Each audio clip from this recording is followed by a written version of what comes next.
And you were in the army too, weren't you? I spent 3 years in the Gorey, Yeah. Well, 2 years in the Gorey. I spent 6 months out in the Glen of Amal, and I was 6 months in the Congo, so 6 months in the Congo. yeah. It was only by accident I ended up there either because, talk about the bad weather now, I remember it was actually 68, the 28th of June, the road down here was flooded, the bogs, the water was up in the farmyard, the Sinners farmyard.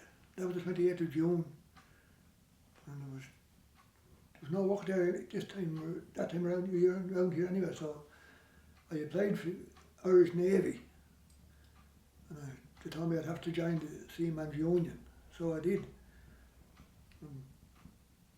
I heard nothing about it for about, I don't know, must have been a year and a half. In the meantime I joined the Irish Army, and I was in the army for about 8 or 9 weeks when I got word to go to Liverpool to join the Irish Ash ship. But I was already in the army, so I didn't try to get out, so I stayed there then.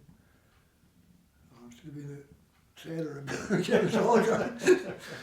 But I spent 3 years, well, it was alright, but I wouldn't like to spend it much longer, you know.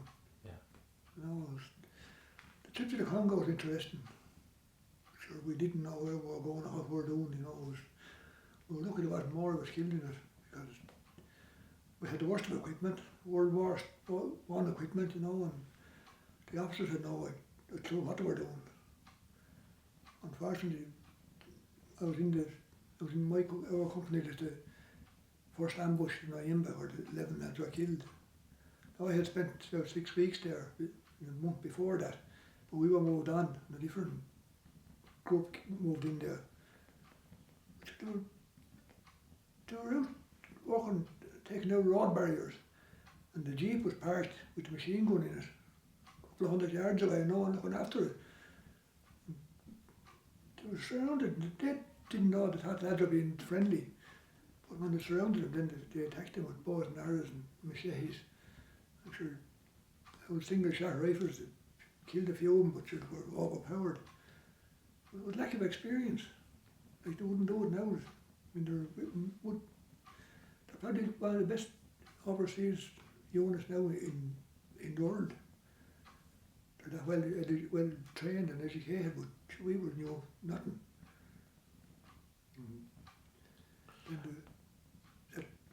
They made a film there about that one, then later on, the ambush, or the siege. There's a film made of that there, and they survived for, I don't know what, 5 or 6 weeks. Hadn't even a round of ammunition left. And no one was sent to help them or anything, they were out on their own, miles away from anywhere. And the crowd who were attacking them, of course, were armed to the teeth with the best of equipment. They even had a small aircraft.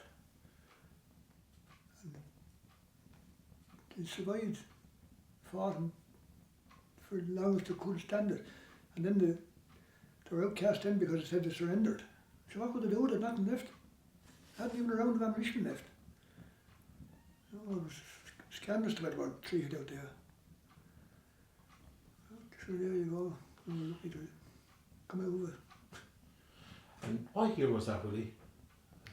1960. 1960. Yeah. 59, 60, went out in 59. Where they spent Christmas, 60 out there.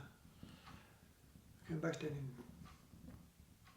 in end of January, 1st of February, down there. And were you based in that same spot where them men were attacked? That was... No. No. No. Now the first ambush in Naimba, we had been in that little village about 6 weeks before that, but we had been moved up to a different place, about 100 miles further up. And we were just by sheer luck, we weren't caught there. And was there any other local lads with you? Pat Brown with you then? No, there was 2 companies went out at the same time, the 32nd and 33rd Battalion. And the 32nd went out a couple of months before us, but we were out at the same time, but in a different area, like, you know. No, Pat was with the 33rd, or 32nd, I was with the 33rd Battalion. No, there was no local lads, no, mostly Dublin based. And did word get up to you that the ambush had taken place? Oh God, yes. Oh yeah, so we were sent out. We were sent back to patrol there a couple of days after. And again, foolish enough, we wanted to go right away to see what we could do, but we wouldn't have been able to do anything. We wouldn't know where the lad. It was like the RA men here, like the Balloons or whoever they were, different tribes. It would look like ordinary lads walking around, you wouldn't know who they were. They all looked the same to us. They said we looked the same to them, of course, but they weren't armed or any uniforms or anything, so you wouldn't know who they were. Yeah. And did you know any of the lads who were killed? No, I didn't actually, no. But they were nearly all Dublin-based lads as far as I know. Well, there was one or two of them from Wexford, but I didn't know. They weren't based in the Curragh, they were up in Dublin barracks. Yeah. Because Daddy had a little poem or a verse he had about that attack. Did you have that one? You think you had that as well, did you? A little poem that was written about the attack. I'd say I remember. Yeah. Daddy gave me something there a couple of years. Yeah. And that was the bad. It was actually the 1958. It was a bad summer. There was so much rain. Yeah, 28th of June said the roads were impossible down there. Lord God. Yeah, the flood was up into the farmyard. So there was no work. Nothing. The farmers nearly got broken in with the harvest. Yeah. And like I said, there was no work. And when I went up to the Curragh, where was I sent the following week? Out to fucking Laois to work. To work with the farmers to try and save the harvest. Picking up sacks of corn out of the water lying in the fields. Lord. They dropped the sacks off the combine, splashed down in the water, they were covered up in water. Unbelievable.